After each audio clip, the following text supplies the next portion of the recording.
kilo અંબ 200 रुपया અલા अरे अल्लाह देखने 200 रुपया किलो है અંબ ભલા મીઠા હે ને अरे खंड का मीठा है खंड का मीठा તો ખાનજારી કંપની બંધ તો કરાઈ જા अरे कंपनी है छत गणी खंड का मीठा है नंबर 200 रुपया किलो है અંબ અંબ જે કિલો ગણ્યા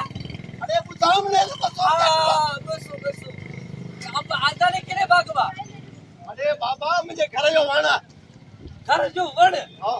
ઈ તોણ વડો કીધ વણ अरे वाण मुख्य उतने ला खबर उतने ने એટલો અંબનંદડો કઈ આવ્યો તો કોઈડો કમો આ બતાય ટપ હેડલો કેમ આવ છા કર્યા તું ને હેડલો કે અરે વચ્ચે તો એના બલ્લુ વેરી 80 રૂપિયા કિલો વાલા તું ઘરે કિલો વેલાય તો 100 રૂપિયા વચ્ચે નવા ચાલે હા તો પંચાયતી મારું એને અરે પંચાયતી અરે